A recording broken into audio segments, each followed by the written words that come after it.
What's up? I'm Odin, and this is my big purple bus. Wahoo! Oh yeah, you know I like me a good gold mine tour, and apparently this is the world's greatest. It's definitely beautiful out here, I'll tell you that much.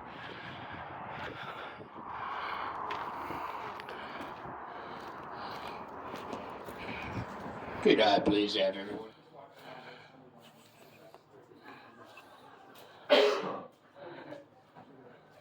It's a pretty cool little gift shop. Polished rocks, t-shirts. Ooh, those are pretty. I might have to get one.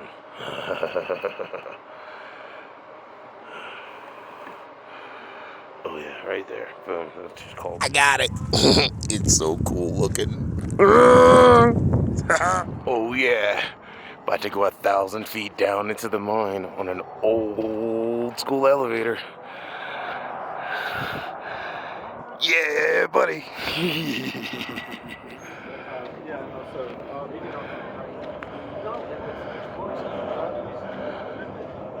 It's pretty cool. If you guys are ever in Cripple Creek, Colorado, come on out to this gold mine and check it out. It's pretty awesome.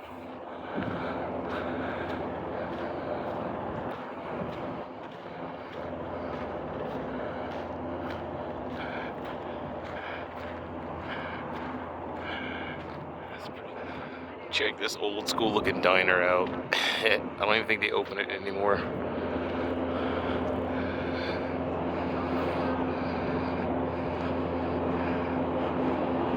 It's like a train car.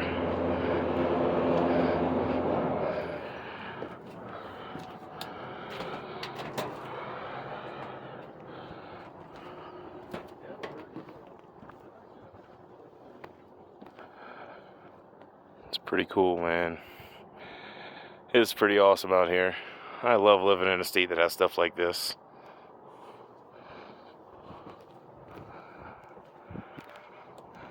Oh yeah, check out this old school tractor. Back up so you can get the whole thing in view. That's pretty cool.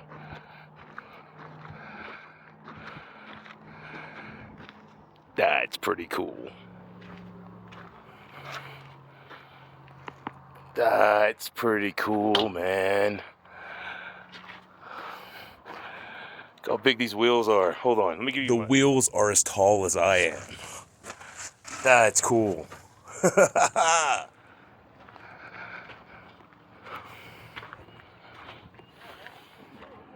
There's the hoist house. It's basically just a giant crane hoisting up an elevator that goes down a 1,000-foot mine shaft.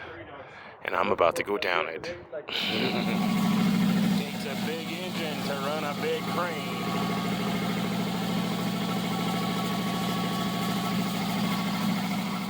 Oh no, guys, I'm in trouble. Oh yeah, got my ticket, about to go down. One might say it's about to go down. Oh yeah, it's going down. I'ma see you in the mine shaft. Nine miners skip. Each cage can hold up to 9 people if I'm lucky and things work out. It'll lower you down about 5 feet a minute. I used to say drop, but that's not a good term. I did it. You're going a little slower than a moving elevator.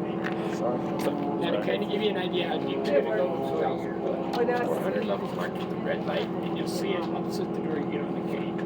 When you're at the red light, you're as deep as Cripple Creek over there. The light yellow will come back with what's left brain. So if it's connected to your body, please make sure it stays inside that cage. When you get underground, really well lit, there's a lot of room. Your guide today, Dana, she's going to show you how they did it in the beginning, how it's done today, give you some of the history. And since we are seasonal, the guides, they do rely on tips to get their time right on. Dana's going to do her best to show you one if that happens. That's all I have for you. We have 2, 2, 3. Well, I think it's wonderful.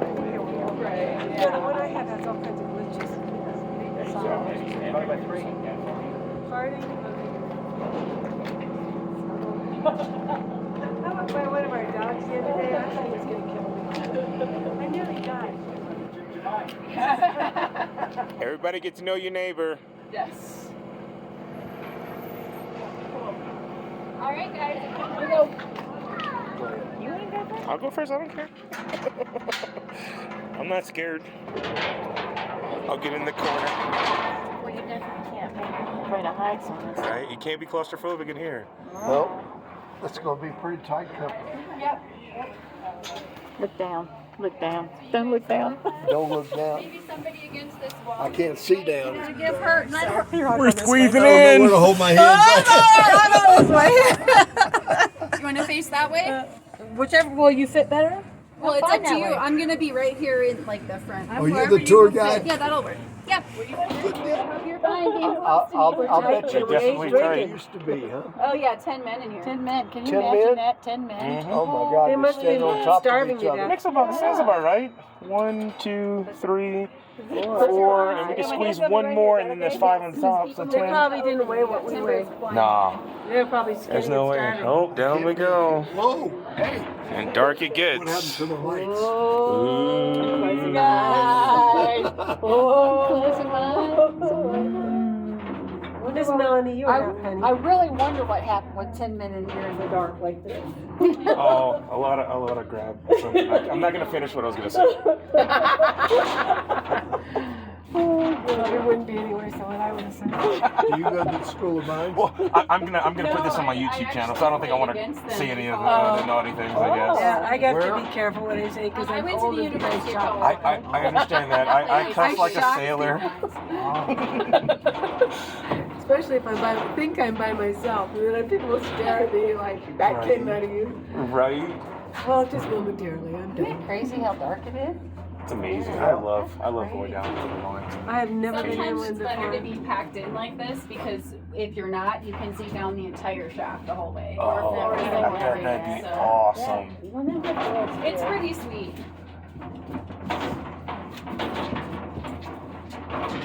Some feet's a long way. Yeah, Right? it is. We'll find out how far 1,000 feet is. Quarter of a mile. 700. Mollie going up there. How you guys doing up there? You're quiet. Yeah. Well, this is a new experience. For me too. Oh, good. Where are you guys coming from?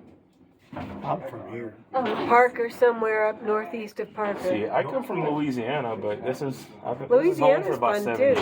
We were in North Carolina. Louisiana's a lot of fun too. Oh, I went there Louisiana's just fun to in the go. wintertime. I'm In the Ohio. summertime, it's mosquitoes and sweating, and it's not so fun. We're neighbors. I was in the where was it? I was in the French district. I had a good time watching all the crazies. Oh, out in New Orleans. And their gift shops are insane. Man, right on. Now we're in a real mine. 1,000 feet down in a mine shaft. Why did you have to say that? I mean, this hat fits my head. Here, put it on and then turn it. That's too tight. So, It's pretty cool down here. Good. we're gonna head down this way. The most level place to walk is between the tracks here. Ooh, sorry. We just paid $60 to die. I paid the first part of my burial expenses.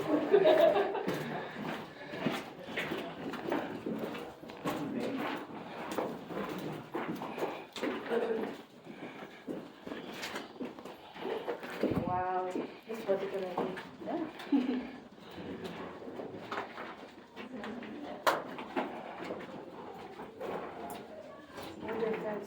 Rock gold mine down here. So the miners actually started off by hand drilling their dynamite holes. This is called single jacking. You're gonna have a hammer and a drill steel. It's got grooves down the side. You guys can pass it around if you want to.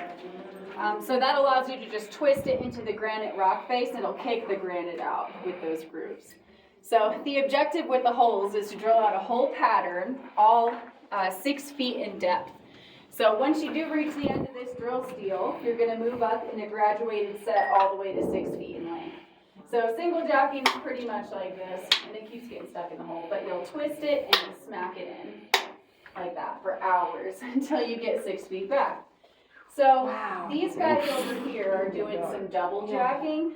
So when you're doing double jacking, you've got one miner down on his knees. He's got a long drill steel up over his shoulder, and his buddy's swinging a 9-pound sledgehammer right next to the back of his head. Oof. Don't miss. Right. Well, you wouldn't know if he missed anyway. It's all right. It's dark. Well, these guys would obviously get hit in the head with a sledgehammer pretty often because they were working in near darkness down here. So every hour or so, you and your buddy are going to switch. So if he keeps bashing you in the back of the head with a sledgehammer, guess what? It's first slot. From there, they did go as far as to do triple jacking as well, which is still that same guy down on his knees, but now there's 2 9-pound sledgehammers alternating on the drill steel. Pretty tough to do. And this is with the lighting we have today. So let me show you guys what they were working with back then. Ooh. So you would have like a regular flame burning lantern down here. Also, you'll notice this guy over here, he's got a candle in his hat. So that was a very real method of lighting down here. The mine would give you about 3 to 4 candles a day, and the nice guys would try to conserve their candles so they could bring them home to their wife at night so she could read a book after work. Wow. So another form of lighting down here after the candles was the carbide lamp. So the carbide lamp would just mount to the front of your helmet like these right here. It's got 2 chambers in it. So the bottom chamber, you're going to fill it with carbide crystal. The top chamber gets filled with water. So throughout your shift, the water drips down on the carbide and creates acetylene gas. So unfortunately, this one's out of gas, so I can't show you guys.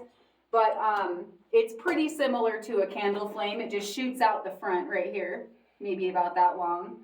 Now the issue with these carbide lamps, though, is as you can probably imagine, if you're down on your knees like this guy, you go to stand up with that flame on your hat. A lot of the time, that flame would wrap around the miner's head, burn their eyebrows off, singe their eyelashes, stuff like that. So the miners nicknamed these hard-boiled hats, right here. And from there, they moved on to battery packs. So here are some of the earlier battery packs. They're just larger in size. Today, we're down to about the size of a deck of cards, so it's like this. So this one lasts me all day. I don't need to recharge it. These carbide lamps, you would carry a flask of crystal and water with you, and you'd refill it about 4 times throughout your shift to keep that light on. How long is the shift? 8 to 12 hours. And they would work around the clock because it doesn't matter if it's dark or light down here, it's all the same.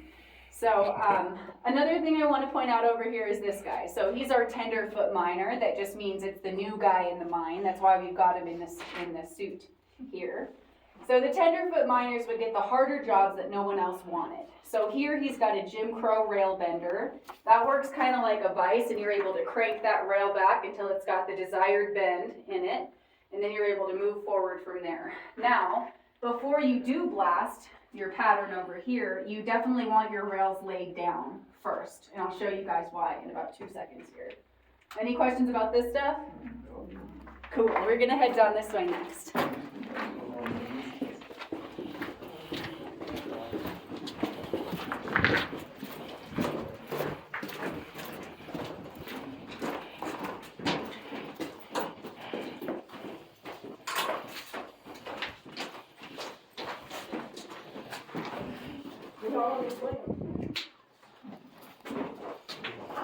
And we might have to get kind of close in here. It's just one of the smaller spaces.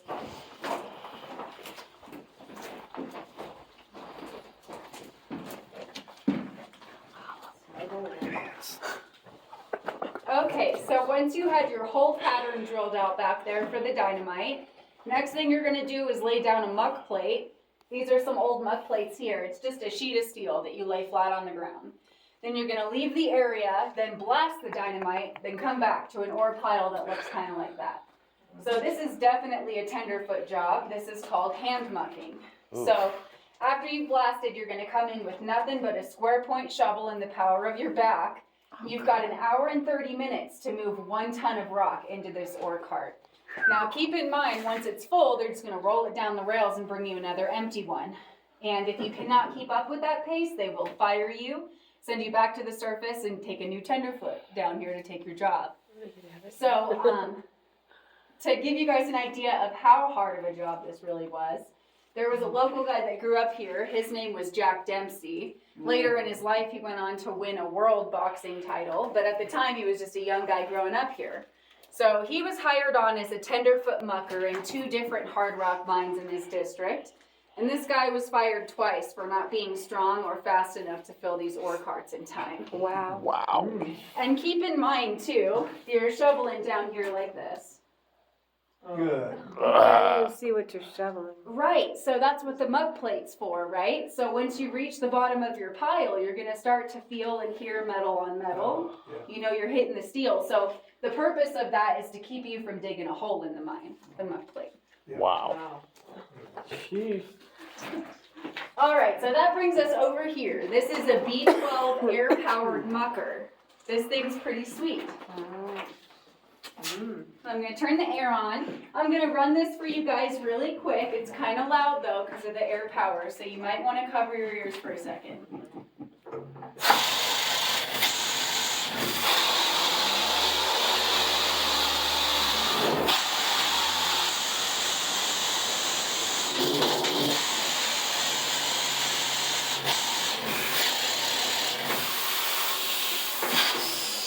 Okay. That's pretty cool. It's awesome. And this is the reason why you want those rails down before you blast, because you can drive in with this thing. You can haul it right out. So rather than an hour and 30 minutes to fill that 1-ton cart now, you can fill it in 5 minutes or less with the B12. That's an amazing piece of machinery. It's fun. Tenderfoot's It looks like a lot of fun. Well, they did. They did. I'll tell you about another one here in just a minute. When was this invented? So yeah, this came out in around 1938. So up until then, it was all hand mucking down here. Kind of a big job. So you guys can actually go ahead of me here. Just go down that way till you see the wooden fences on the right. I'll just wait.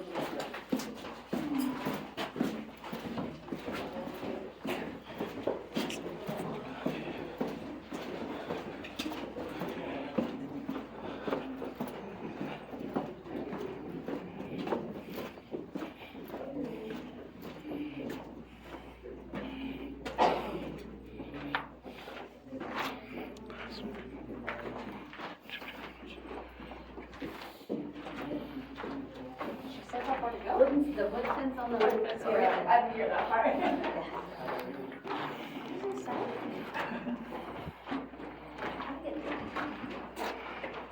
Job easier too, also using air power. So this is our first air drill I'm going to show you guys today. This one's called the column drill. This was actually down here before the mucker was. This came out about 1901. So this one works kind of like a jackhammer. It drills straight into the rock face. Your drill bit is 6 feet in length, so you're not switching out all those drill bits as you get deeper into the wall. And this one will mount between any 2 hard points. Here we have it straight up and down, floor to ceiling. So you can drill straight into the rock face as if you're building a crosscut, which is the straightaway we've been walking through. So I'm going to run this for you guys too. Very loud. Yeah, there you go. You guys know the drill already. Wow.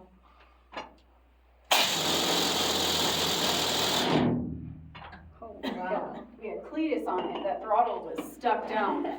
Okay, cool. So this is the column drill. It made drilling that whole pattern a lot faster. Just for some reference, when you were hand drilling this whole pattern out, like I showed you guys back there, in an entire shift for a whole crew, you'd only blast back about 6 feet a day. So it was really slow going with that. The air drills were a pretty big help in getting the dynamite blasted out faster. So this is the pattern I keep talking about. Now when this detonates, it's going to blow in a specific order for a reason. So the first one to detonate in this pattern is the center. This one's called a 5-hole burn. So you've got 4 holes loaded with dynamite. The 5th one's left empty. It's just a relief hole to allow the granite to start kicking out of the face. So the second one to detonate here are your walls, or in the mine you call it the ribs, but they're right here on the side. That goes second. Third is your ceiling or your back, it's called in the mine. And the very last one to detonate here are your kickers on the bottom. So these are drilled at a 45-degree angle, and the reason for that is to kind of organize your ore. So you have all this fresh rock that you just blasted, and when this one detonates last, it's going to throw all that rock to the ceiling, then hopefully neatly down on your mug plate that you left here, so you'd be able to come back in and resume mugging at that time. So the issue with dynamite, though, is that it freezes at 50 degrees. So they probably told you guys on the surface it's 50 degrees down here in the mine. So when we were mining down here, we definitely ran into that problem. So this on my right is actually a dynamite stick warmer. And to me, the way that this works is completely insane. But you are gonna fill all these holes with dynamite sticks. And then you're gonna fill the excess space inside with water. And on the surface, you're gonna set the entire thing flat on top of a burning wood stove. Load it up. Wow. Right. See, I wouldn't think that way, but basically at that point, Report accidents from that? there's a lot of accidents back then, I was thinking that somebody's gonna blow that sooner or later. That's right. Yeah, you're heating up an explosive on a fire. I mean, yeah. So at that point, it's pretty much like a thermos. You're able to send it down the skip just nice and flat, and you have about 3 to 4 hours to detonate this dynamite before you have to haul it back to the surface and rewarm this all over again. Oof. I wouldn't want that job. So right over here we have another air drill. Unfortunately, this one doesn't work anymore, so I'm just going to talk about it.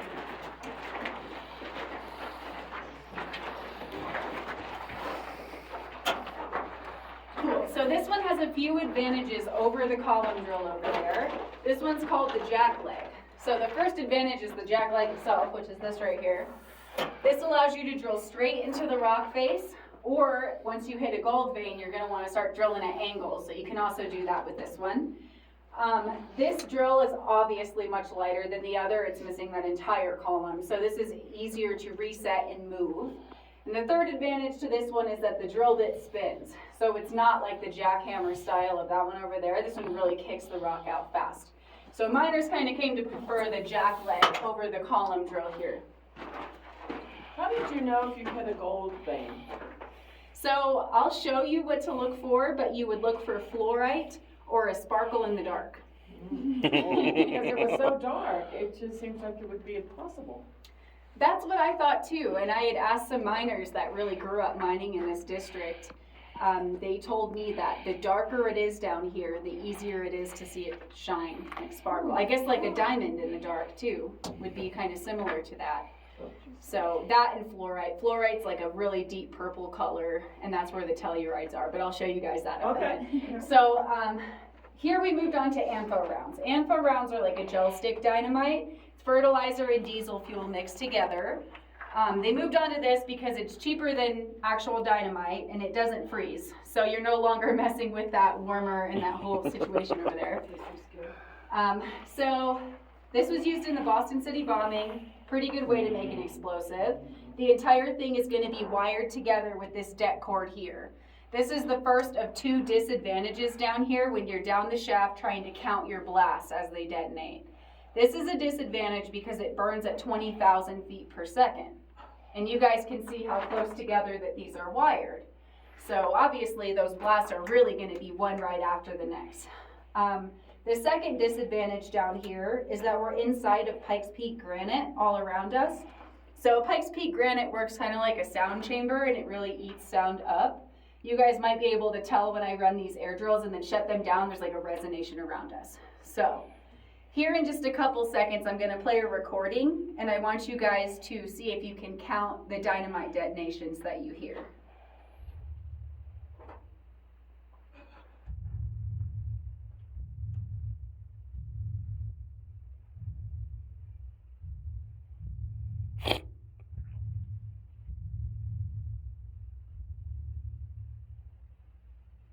Okay, that's it. Any guesses? 15. More than 25. 33. I got 20, 21. That's all I got. You're pretty close. You guys are good. So there's 26 detonations on that recording. Folks usually guess between like 10 and 13. I said 10. Yeah. The rumbles. You have to count the rumbles. Yeah, the rumbles. Yeah, you'd think it's an echo, but because of the det cord, it's just another blast. So it is kind of like setting a firework off on the 4th of July. You light it and then you're like way over here. You wait, right? So after you've done your whole detonation, you're not going to send the whole crew back in here and just start mucking together, right? You don't know what blew and what didn't. So this is another tenderfoot job. We were talking about that. So you're going to send one new guy by himself back to your blast site with a miner's spoon. So a miner's spoon is a long metal rod, yes, metal, and it's got a curve at the end. His job with this is to dig out undetonated rounds from the rock face. Oh. Yeah, plenty of work for the tenderfoots, don't worry, just because the mucker came in. So these guys pretty often were blasted in the face, obviously. Oh. There was very little regard for human life back then. Yeah, they were paid a lot. All right, we're gonna head down this way next.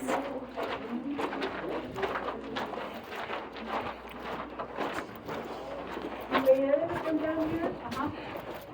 Yeah, we all did it before. We did it the year before the president.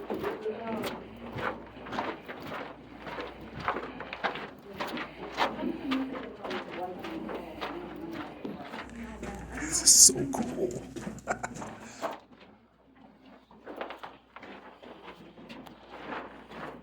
All right, guys, so up on this corner, we're starting to have some of our minerals come through. The minerals just follow the water and get pushed down from 1,000 feet of pressure. So this first one all around us is Epsom salt on the walls. Yep, you guys can touch it all you want, but don't lick your fingers. It's a very powerful laxative. I won't lick my the laxative. And there's no bathroom. And there's no bathroom. That's right, yeah. And you're not allowed to do that on the elevator. Another cool thing over here, it's just our air receiver tank from the surface. We do pump air down here to run our tools. Our air lines just run parallel to the track. They're kind of unburied here, you can see them. I do want to mention that all the oxygen we're breathing is just natural airflow. So we're pumping 0 oxygen down here for that purpose. The reason we're able to breathe 1,000 feet down is because there's several different hard rock mines, just like this one between here and Victor. They each have their own tunnel systems and levels, which are all connected to each other. So between here and Victor, we have over 10,000 miles of underground tunnels here. Oh, wow. Wow. That's a lot of miles. Back in mines. Yeah, it was years ago. There's an Argo mine. The victim was really. There's still an active mine? No, next door. We stopped actively mining here in 1961. And back then, the price of gold was $60 an ounce. Today, it's nearly $2,000. So my point is that there's plenty of gold still down here. Yep, so speaking of which, this is our first gold vein we're gonna see today. So between here and Victor, we're actually in a 26-mile wide volcanic complex. That just means that our gold is in what's called tellurides. It's not in the form of like nuggets. If you were on the surface trying to pan for nuggets, you're probably not gonna find any here. So these gold veins run at about 45-degree angles. They hit this one right about here. And once you hit one, you're gonna chase it. So this one runs along the wall here, and then it shoots upward.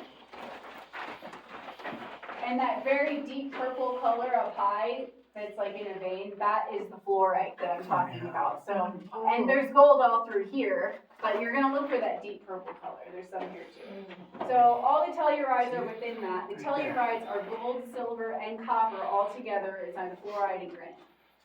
So, as you start to mine out this gold vein, the whole structure it creates here is called a raise. So when you're working a raise, you're going to use gravity to your advantage by drilling up high and blasting the ore down to your floor. So if you check out how this guy is up on the timbers there with the air drill, drilling out a pattern, you're going to be able to blast with the dynamite and just drop it down to the ground. So for me, that's the coolest thing about a raise, is that you can move the floor. So if I want to drill into this gold vein right here, it's only 4 feet above my head. I would prefer to not stand on the timber.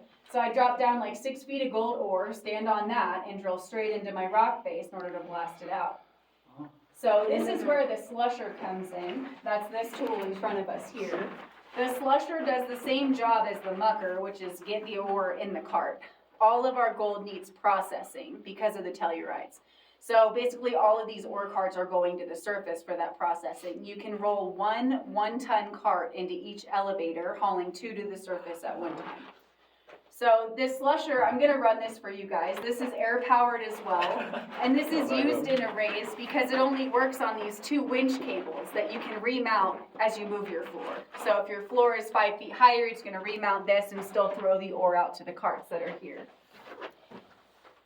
Here we go.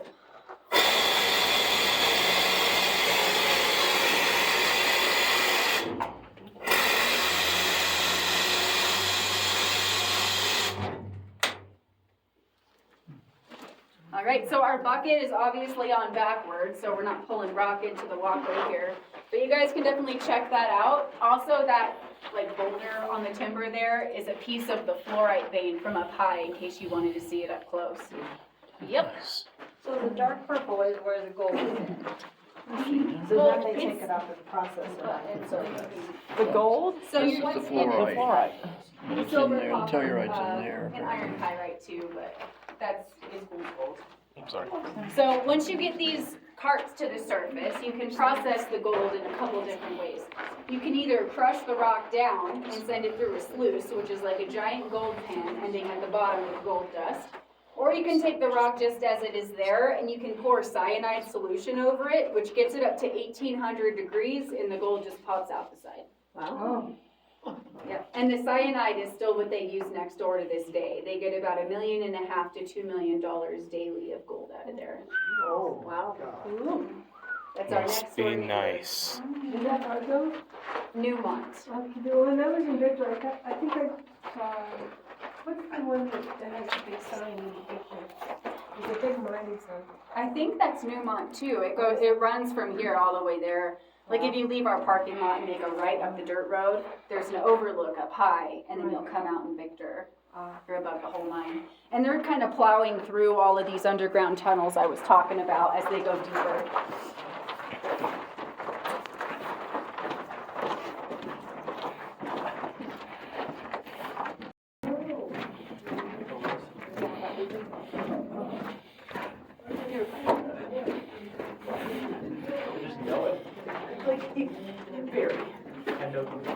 Yeah.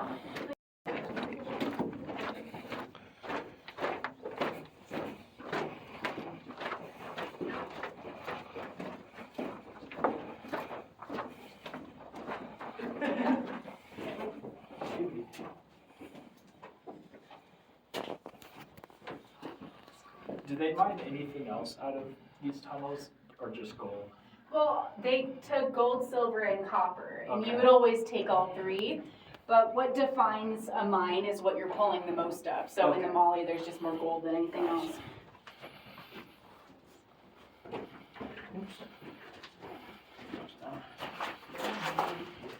All right, so up here, we're just starting to have some more minerals come through. Remember that they do follow the water, so if you check out the floor, you'll see we're in a pretty wet area of the mine here. So up above our heads, we've got some iron stalactites growing. It's all that dark rusty colored stuff. And then up over here, we've got this green stuff that looks a little bit like broccoli. That is copper coming through, just like a tarnished penny. And if you look down the crosscut once you guys get up here, there's some stalactites on the ceiling, stalagmites on the floor back there. There's even some columns that are at least 5 feet tall, so it's pretty sweet back there. In a regular cave, it takes about 1,000 years for those to grow 1 inch. But down here in the mine, either we or tourists break them off every year, and by the time we restart next season, they've already regrown. Wow. So we have a lot of water flow coming through here. Wow. Carrying minerals with it. Another cool thing back there is the ore chute. So this just means up above us on level 9, they must have not had an established rail system up there to move the ore over to the elevators. So they just blasted out a chute, they throw the ore down to level 10 where we do have the rail system, and you're able to move it out that way. It's kind of like a laundry chute.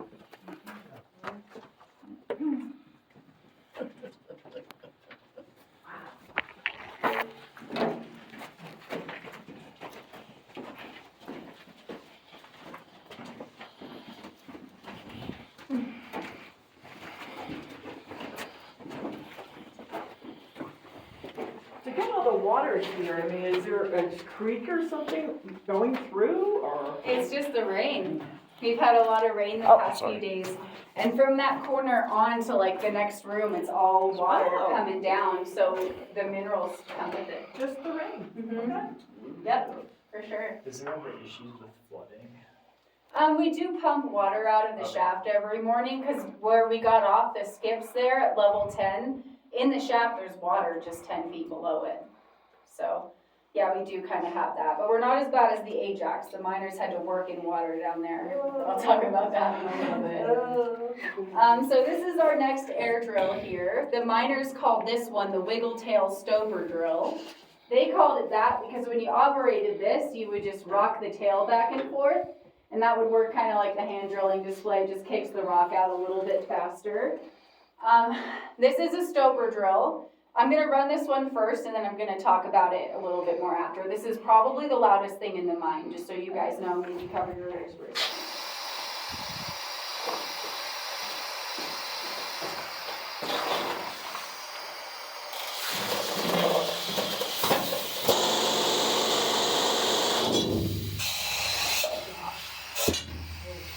The miners have air protection? My next question. So the mine didn't provide anything like that, but there would be, not only are you running this for 12 hours straight, but there's men all around you running these.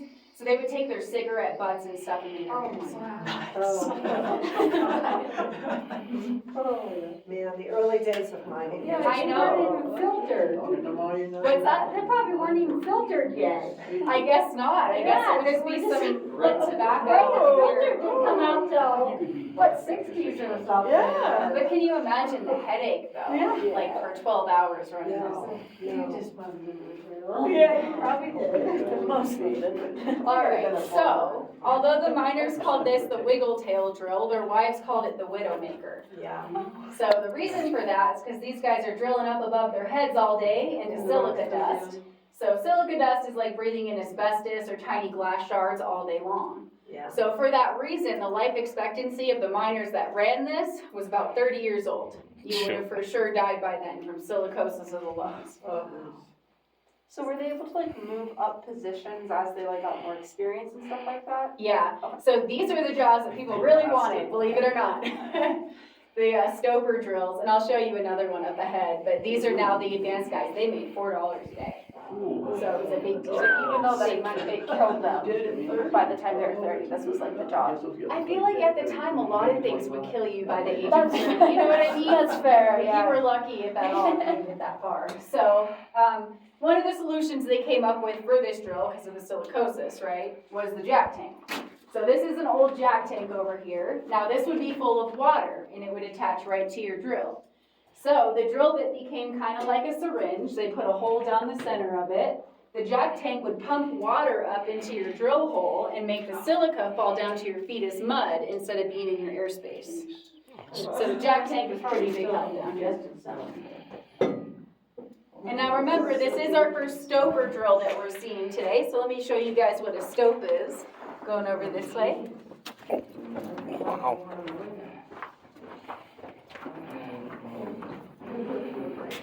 Easy to see right over here. I'll have to get a little close.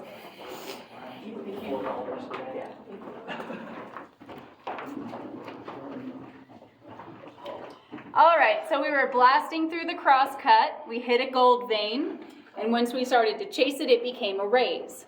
So once you chase a gold vein nearly to the surface, it becomes a stope. Wow. So this is the Queen Bess. These are the more advanced miners with seniority. That's called a stoper rat up there, that miner. $4 a day, big pay. So he's actually got that column drill mounted. The column drill is the first one we ran over here today. So notice it's not straight up and down because he needs it at that angle so he can get in for the gold vein. Now when these guys would start their shift, you're going to climb this ladder system all the way up to your station. When you're doing that, remember it's dark down here, but you're also carrying everything you need for that day, because once you get up, you're not coming down till your shift is done. So canteen, lunchbox, old dynamite box to go to the bathroom in. So this was a job for little kids, as young as 5 years old. They'd give you $1 a day to take poop-filled dynamite boxes down the stove, take them up the skip to empty them on the surface. Wow. What is this, like drainage, is that a drainage? So this is the tugger, and when you're climbing the ladder system with all these things in your hands, you don't want to add a column air drill on your back, right? That'd be nuts. So you can mount your air drills right to this tugger, and then a little kid's gonna pull it to your station for you. Wow. Yeah, so let me show you guys how this works. This is air powered, but it's not as loud as the other things are.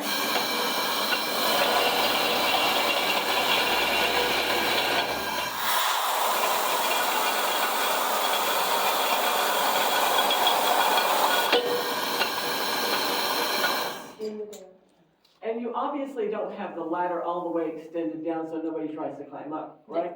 Right, but it would have come down all the way for the miners. People would have tried to get up there. Yeah, we've got the same thing next to the skip. There's an entire ladder system to climb out next to the elevator shaft. It takes 3 hours to do it. Just in case. Well, yeah, just in case. And if you were to stop in the shaft, like for whatever reason, if the cable broke, there's something on those elevators called dogs. It'll stop you where you are in the shaft.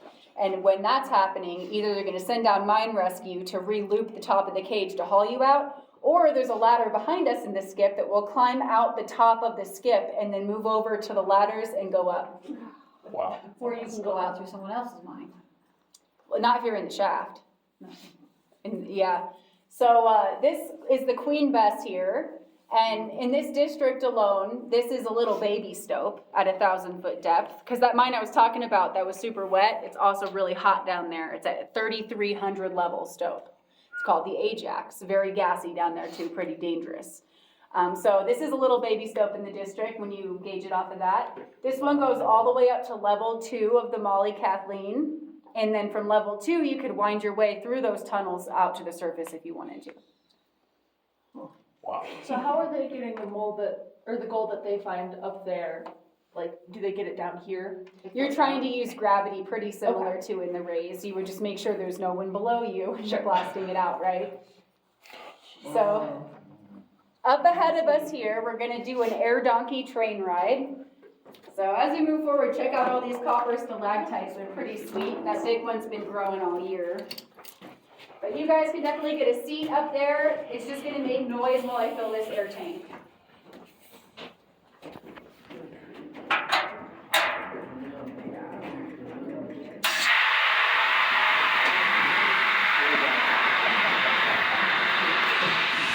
You'll be in your video. That's fine. Inside, the train's gonna make some noise back here, but we're good to go. In the ride at all times.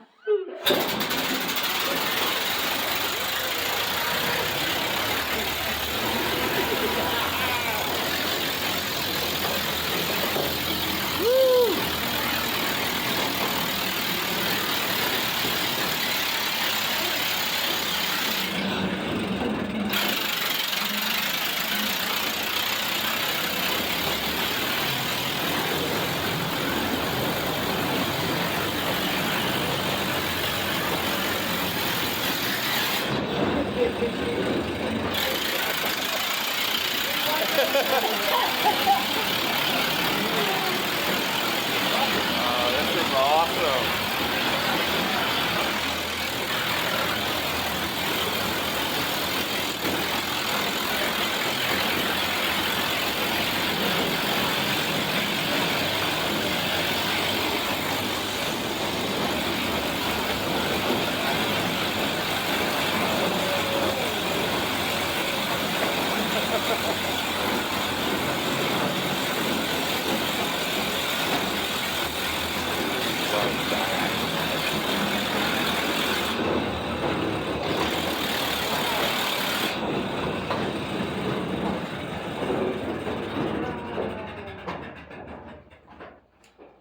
All right, guys, welcome to the workshop.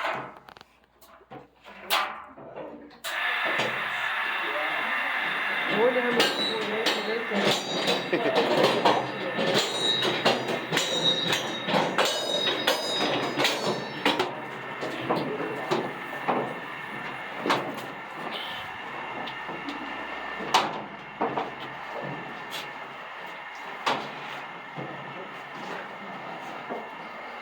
And I am sending this back to where we just came from, so make sure you guys have everything off the train.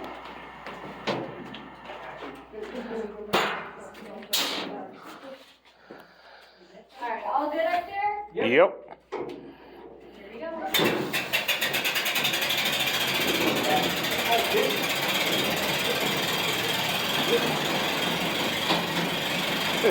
It's like filling a helium balloon and just letting it go. Yeah, it'll smack a fat tire back there so it runs out of air. State-of-the-art stuff we have. So they didn't get a ride down in here, they had to walk all the way down here, right? Yeah, the miners would walk, or you could ride an ore cart. There's actually a grade to the track, so this way's downhill. If you wanted to, you get a running start like we do on a shopping cart, ride the ore cart down here. So this is the workshop. This is one of the most important rooms in the mine. There's replacement drill bits down here. There's tools to repair the air drills.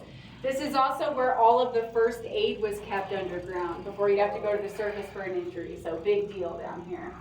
You guys can feel free to touch stuff or take photos if you like, and if anyone wants to ride the miner's bike, you're totally welcome to it. Say Hold less. it forward a little bit because the track's settled up until like here. Oh, nice save. The drill press is a crank drill press down here. Like your Well, he's going. All right, bye. I'll come back, don't worry.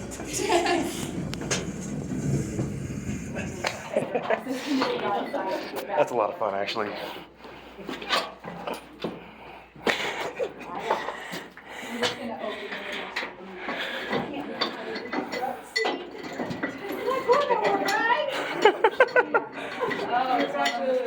It's the drive.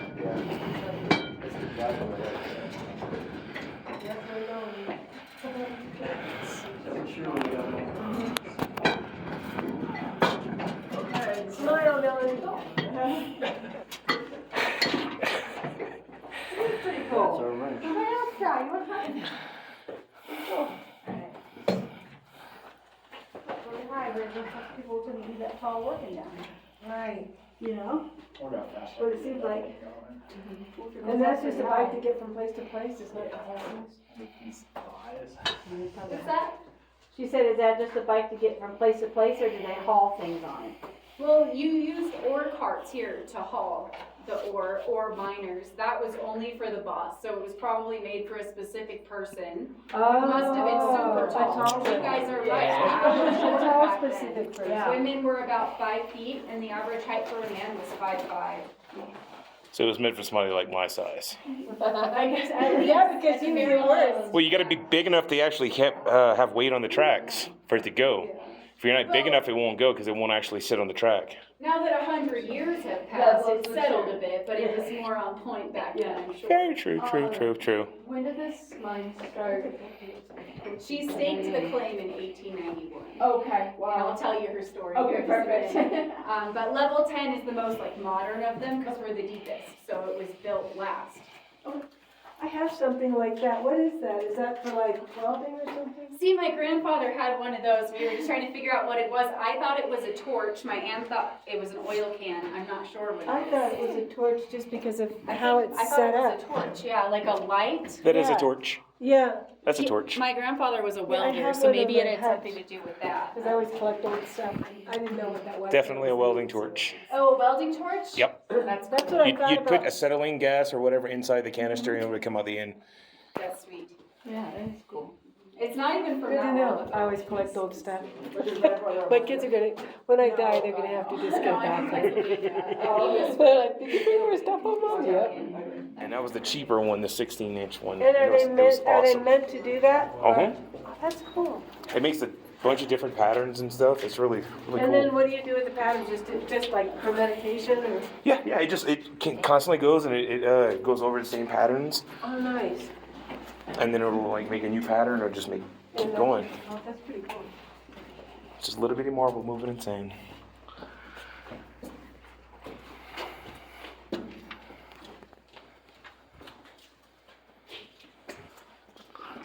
Oh, that looks like my grandpa. Wow. All right, so in here, this is our mineral room. You're gonna see overviews of a lot of the hard rock mines in the district. Then beneath each one, there's gonna be ore samples from that mine.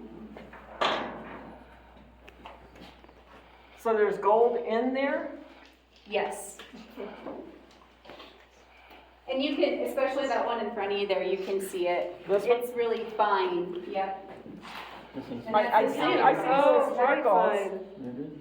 Wow, that's a lot of makeup on it. Yeah.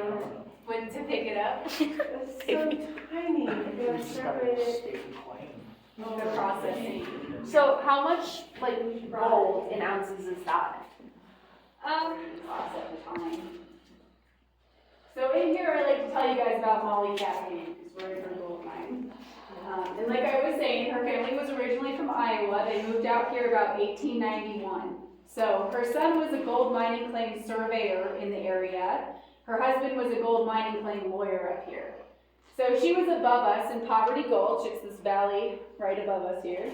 And she had never seen a herd of elk before, but her friend saw one on the ridge line. So he told her to go check them out. Mollie ran up there to see the elk, which she did, but that's also where she found her first gold ore sample. So it's actually in that case there. It's the one that's labeled A. Now, since her family was kind of in the gold mining claim business, she knew the process to staking a claim, which back then all you had to do was put rocks on the corners of the land you wanted to own. You'd survey it, draw out the deed, and then take it down to the Teller County offices here in Cripple Creek, and you just sign it in front of them. So Mollie did all those things. She showed up with her deed and she's ready to sign it. But the guy behind the counter was like, hey, you can't do this, you're a woman. You're not allowed to own land. So I really love Mollie for this, but she responded with a threat. And she said, you know, that's fine. I'm gonna send my husband in here to talk to you next week. So this is small town now. It was also a small town back then, so everyone knew that her husband was the gold mining claim lawyer in the area. So rather than having to go through the court system, deal with her husband, the guy just decided it was in his best interest to file her gold claim. So that's how she became one of the first women down here to own her own gold mine. And also while we're in here, these are the gold ore samples if you guys would like to pick a chunk. So remember it's in telluride form, so there's going to be gold, silver, copper in here. There's also going to be iron pyrite, which is fool's gold. The pyrite is very chunky. I'll see if I can find one to show you guys. The gold is pretty fine. And if you guys see like a true copper flake or a true like yellow gold color, it's pretty rare and I would keep it. A lot of our gold here in Cripple Creek appears as like what we know is white gold or silver. But the yellow stuff is a little more rare. You know, I think I've got this in my neighborhood. I mean, Yeah. There you go. So this is the pyrite. It's pretty You better go chunky. stake your claim. And then the gold is like this. That's pyrite, Super right? fine. Nope, that's real gold. Oh. Well, you have a little pyrite on top there. When there's iron in the piece, which you have there, the dark rusty colored stuff like this, the gold and the pyrite is both attracted to the iron. wow. So you'll probably have both in pieces like that. Lots of sparkles. This one's red. That's the iron in that chunk there. There's also like some red grains down here. Sometimes you'll find pink. like this has got a lot of little sparkles in it. But that looks more like silver than gold. That's pyrite. Pyrite. Geez, that's a pretty ring you got. I like that. Oh, well, thank you. That's fake gold, right? It's fool's gold. Yeah, yeah. It's a super chunky, like almost blocky formation. What Mollie Pyrite. Kathleen pulled out.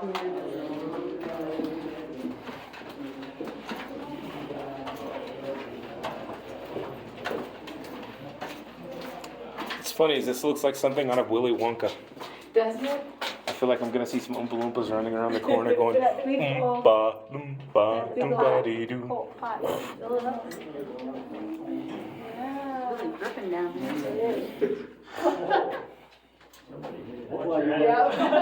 Now you know why you're there.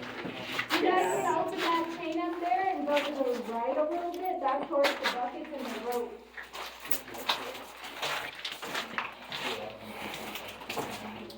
Wow.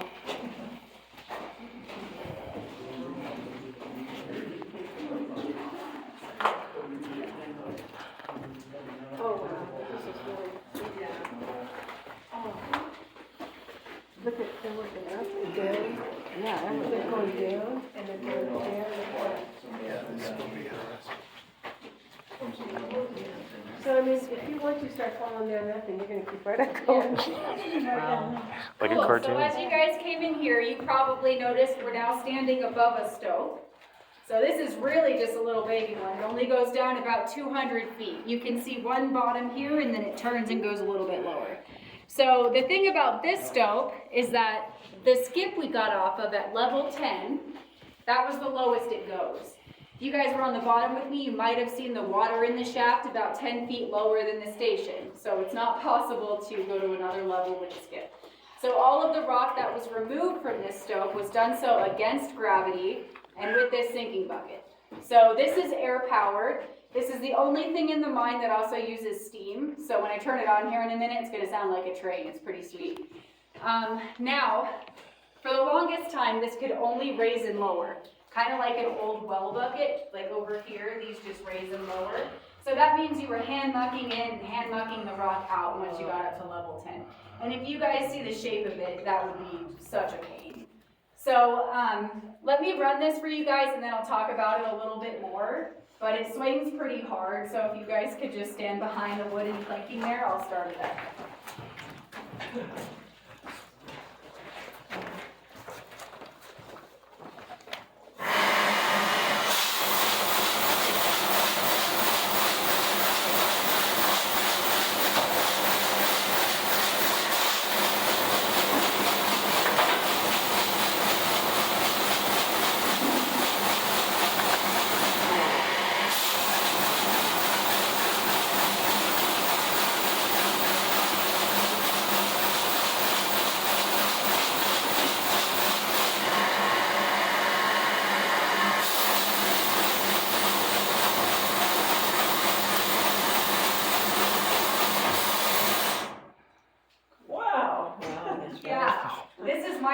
In the mine, I think it's so sweet.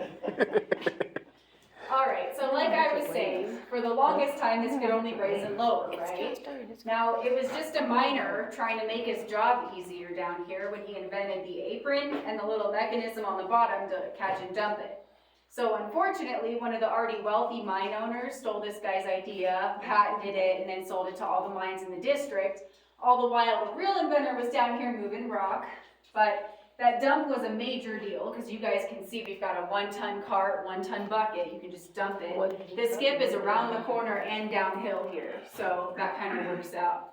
Now keep in mind, this is also how all of the miners got into work this stove too. So you'd have 4 full-grown men sitting on the rim of this bucket together, one leg in, one leg out. Everybody's holding onto the top rope with your air drills inside as you drop in the dark. That sounds fun, actually. Right? I'd do So it. you'd be trying to stabilize this thing the best you can with your buddies without trying to get a limb caught up on one of these timbers on the way down. Right? Yeah. So pretty risky riding in this thing. You guys can step forward and check it out if you like. Everything's shut down. And the stove does continue up above our heads here. So it's pretty narrow up high, but you'll see some old support beams and some old timbers up here. And I think this is really sweet over here. They blasted out an archway right here. So up above is all clear. What was the reason that they did that, just to keep it safer or not? Well, yeah, there was a gold vein running. Oh, Just I check see. it out over here. You see that? Yeah. And it opens to a big cavern. And they all run at that 45-degree angle. So if you follow it, So it that's came all the way gold, through. that yellow, Yellow. gold, Well, this here is iron. that's iron. The gold vein would have been up in here. And there's probably still some left. But see the timber up high, there would have been a guy on an air drill up there blasting it down, right? I know. And then it's also pretty wide beneath our feet. So the stope continues all the way up to about here. So they removed a lot of rock with that sinking bucket alone. Wow. That's crazy. How long did it take? I know we still work on that stope for the winters now. That would probably be the most modern thing down here. That's the lowest we've got. So sometime between 1950 and 60 would be my guess. See, I feel like we should be waiting for the 7 dwarves to come home from Snow White. I mean, it looks like they would have sat right there. Uh-huh. Okay, this is the break room? It became the break room. It did. Yeah. So you guys remember the air donkey train ride back there, right? Yeah. So before we had the air donkey, there was a real herd of donkeys that lived and worked down here in the mine. So this was their stable at one point. So these guys were born in the dark, they'd work in the dark, and a lot of the time they'd die down here too. So only after about 2 generations, these donkeys started being born blind. Because they would never see daylight. So it was Roosevelt that came to this district, and he was coming down to the hard rock mines to check on the working conditions of the human miners down here. But when he arrived, he saw the treatment of the donkeys, and he got pretty upset by that. So he went back up to the surface, wrote a new law. So now the miners had to take every single donkey out of the mine every day for a full hour of daylight. Now those of you that might have worked with donkeys before, we know they're very stubborn. And if you try to take them out of an environment they've known their entire life in a terrifying way, up a mine shaft, that's going to be a very hard thing to do, especially the second time. So it was really quickly that a miner and his welder buddy got together. They welded the air tank onto the ore cart back there. So the air donkey was born. We started using that to move the ore cart. The entire herd they now had no use for. So they took the herd up to the surface and turned them out in Cripple Creek. So that is why today we have a free-range herd of donkeys that roams town. They've been hanging out by the school and the post office this morning. You can give them a snack. They're very chunky. They're good friends. Oh, I had one, I was up here a week ago, and I had one go up to my car window and let me pet him and stuff, and the car's behind me all honking. I'm like, I don't care. Oh yeah, they know what they want and they mean business. Yeah. They're checking for snacks. Yeah, they were sweet, yeah. Yeah, I like the donkeys a lot. I've got horses, so they're friends with Well, my now that I boys. know that, I'll bring things for you. Yeah. Yeah, they like cucumbers. They like things you wouldn't expect. Celery, when do ate they eat celery carrots? the other day. Yeah, they like carrots a lot. So I hanging out in just town. assumed They're down to about 12. They're no longer blind. And then after that, this did become the break room. They didn't clean it in between. Oh, lovely. Well, I just love this thing. I just do really love it.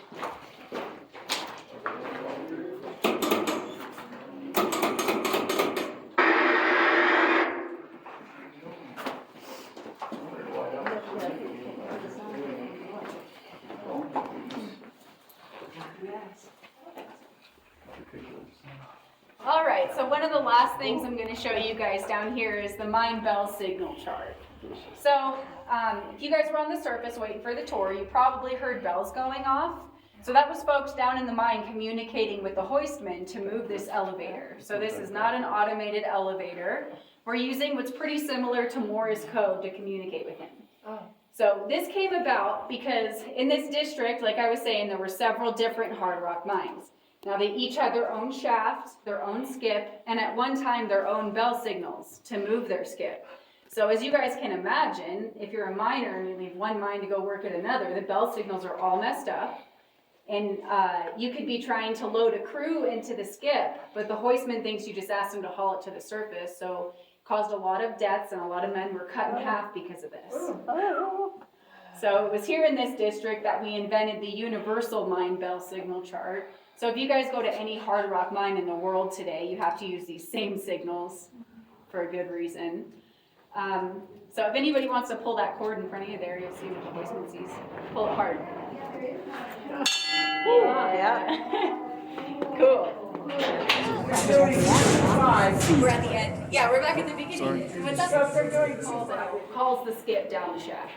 And so as soon as I walked into this room, I pulled 2-5, but they were already on their way down, so they're already here. When we go back to the surface, it's going to be a 3-1. That means there's men on, and we're going all the way to the top. We will be heading up soon. Before we do that though, if anybody wants photos in front of the signs or whatever, I'll be happy to take them for you before we load up. Oh, there we go. What's up, YouTube? 1,000 feet down below. I was trying to do that. And you know I gotta pull the bell, right? He's going like this. What was? This is an old air system. I used to put the donkeys right here.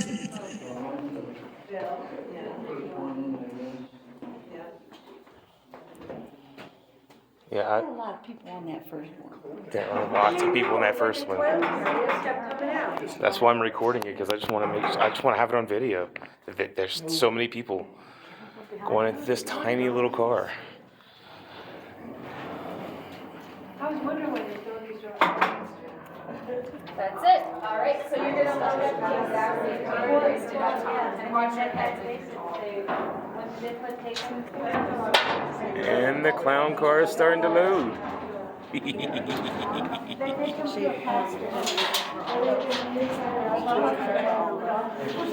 That's a good thing, because then they don't use it after they do it. All right. Yeah. This would be nice. You guys all settled? I'll see you up top in 2 Yeah, we minutes. might have got a few pounds getting collectively.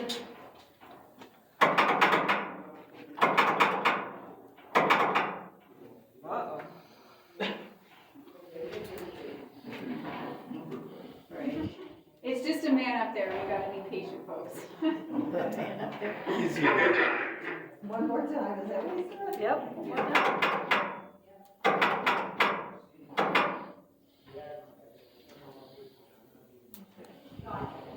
God, there was some unseen stuff. Getting exploded. Rock blasted back. All right. Let me just close these chains really quick.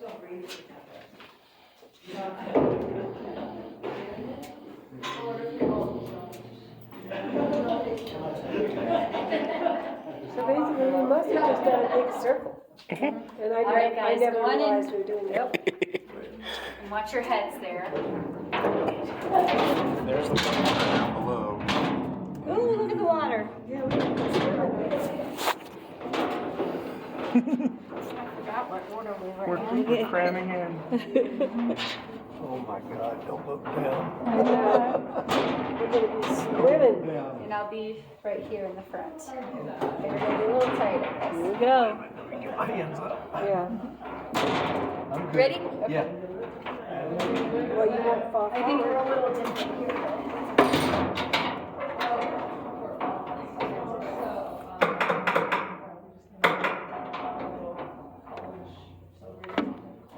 And up we go. Yes. And it's super dark. First month of the semester.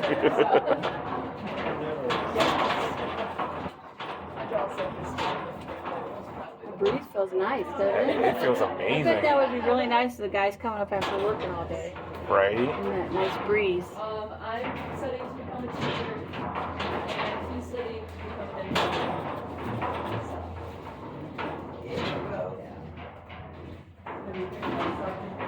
Straight.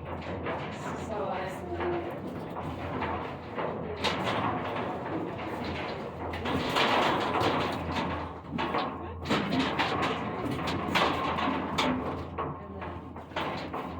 Everybody remember what you're not allowed to do. I'm trying not to, I swear. Yeah, remember. I'm trying not to, I swear. It's just air power. We're gonna get rocket power. We're gonna blast through the top of the mine shaft. We're gonna be the next Elon Musk. Out in space.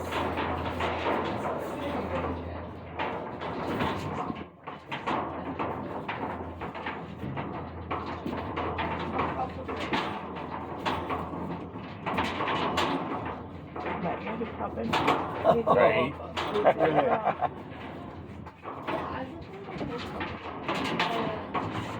It's amazing we could do this out of water and it's okay.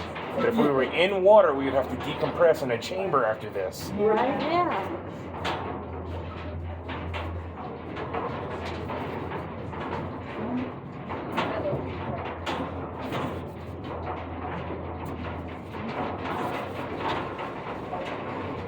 Didn't seem to take that long to come down. Nope. Come on, sunshine.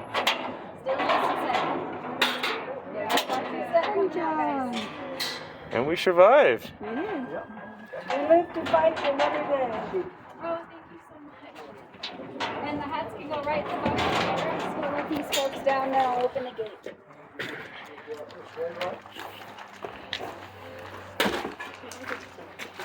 Thanks for watching. Hope you enjoyed. Follow and subscribe to see what I do next.